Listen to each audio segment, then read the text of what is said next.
కాంగ్రెస్ వచ్చిన తర్వాత కొత్త కార్యక్రమం ఏమేం చేశారండి? ఒక ప్రాజెక్ట్ కట్టిరా, ఒక కాలువ తవ్విర్రా, ఒకటి ఏమైనా కొత్త రోడ్లు వేసిరా, లేకపోతే కొత్త ప్రాజెక్ట్ కొత్త ఒక ఇటుకన్న పెట్టి ఒక బిల్డింగ్ అని కట్టిరా?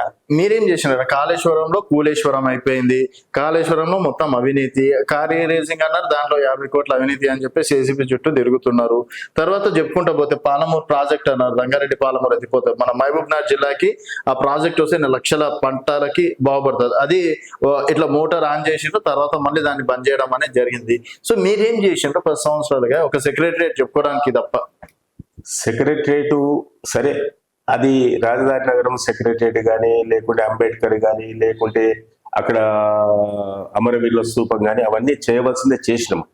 కాళేశ్వరం విషయంలో అసలు ఖర్చు అయిందే 94,000 కోట్ల రూపాయలు. ఈ కాంగ్రెస్ వాళ్ళు ఏమంటారు? 1,00,000 కోట్ల అవినీతి అంటారు.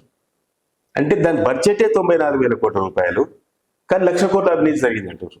అక్కడనే కాంగ్రెస్ వాళ్ళు పప్పులో కాలేసారు. ఓకే, సాక్షాత్ రేవంత్ రెడ్డి గారి మామగారు పద్మారెడ్డి గారు ఒక ఇంటర్వ్యూలో చెప్పాడు.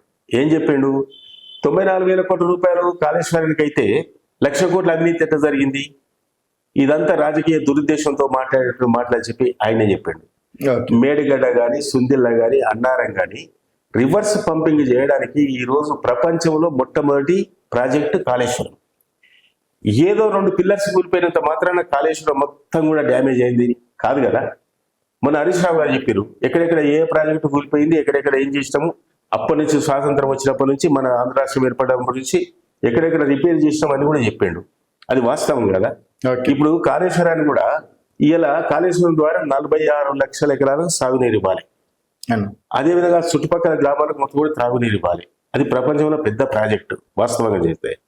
దాన్ని రిపేర్ చేసి వచ్చినటువంటి వాటర్ నిల్వ చేసి ఉన్నటువంటి రిజర్వాయర్లకు మొత్తం కూడా నింపుకొని 46 లక్షల ఎకరాలకు సాగునీరు ఇవ్వడానికి ఈ ప్రభుత్వం ఏమైనా ప్రయత్నం చేసిందా?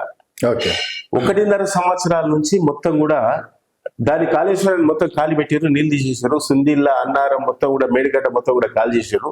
ఎక్కడికి వెళ్ళి వాటర్ వస్తుంది? రాదు కదా. ఇలా 6 లక్షల ఎకరాలకు కూడా సాగునీరు వస్తలేదు. 46. మనం పాలమూరు ఎత్తిపోత పథకం గురించి మేము కేసీఆర్ గారు ఉన్నప్పుడు దానికి పాలమూరు ఎత్తిపోత పథకాన్ని 35,000 కోట్ల రూపాయలతో మేము శంకుస్థాపన చేసినాం. వాస్తవంగా నార్లాపూర్ రిజర్వాయర్ కంప్లీట్ చేసినాం, అక్కడ నుంచి ఏదో రిజర్వాయర్ కంప్లీట్ చేసినాం, అక్కడ నుంచి ఒట్టెం రిజర్వాయర్ కంప్లీట్ చేసినాం, అక్కడ నుంచి కరవేన రిజర్వాయర్ కంప్లీట్ చేసినాం, అక్కడ నుంచి ఉద్దండపూర్ రిజర్వాయర్ కంప్లీట్ చేసినాం. పంపులు, మోటార్లు అన్ని బిగించడం, మెయిన్ కెనాల్ మొత్తం అయిపోయింది. కేసీఆర్ గారు ఉన్నప్పుడే మొదటి పంపు స్టార్ట్ చేసిండు, వాటర్ వచ్చేసింది. మరి ఈ ప్రభుత్వం వచ్చిన తర్వాత మేము వెంటనే 6 నెలల లోపల కంప్లీట్ చేస్తాం, 10,000 కోట్ల రూపాయలు అయితే మొత్తం అయిపోతుందని చెప్పాను. 10 రూపాయలు కూడా కేటాయించలే, 10 రూపాయలు కూడా కేటాయించలే.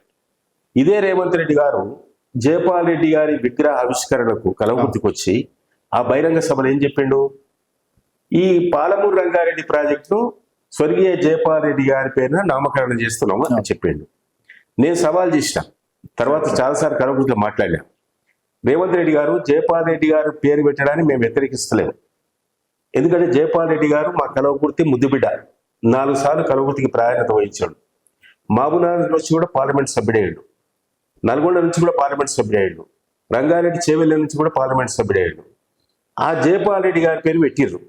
ఒక 10,000 కోట్లు కేటాయించి వెంటనే కాలువలు మొత్తం కూడా కంప్లీట్ చేయాలి.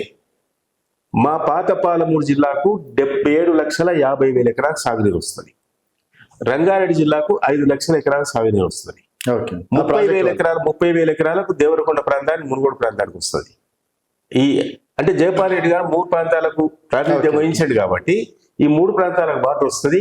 నీకు ప్రేమ ఉంటే ఒకటి పేరు పెట్టడం కాదు, జయపాల్ రెడ్డి గారి ప్రేమ ఉంటే మా పాలమూరులో నీవు ఇక్కడ జన్మించినావు, ఇక్కడ నీ అదృష్టవశాత్తు నువ్వు ముఖ్యమంత్రి అయినావు, ఒక 10,000 కోట్ల రూపాయలు కేటాయించి వెంటనే కాలువలు గీలువలు మొత్తం కూడా కంప్లీట్ చేసి ఆ నార్లాపూర్ రిజర్వాయర్ నుంచి ఫస్ట్ లిఫ్ట్ స్టార్ట్ చేసి లాస్ట్ ఉద్దండపూర్ వరకు వాటర్ తీసుకొచ్చి ఈ విధంగా 12,50,000 ఎకరాలకు సాగునీరు ఇవ్వాలి.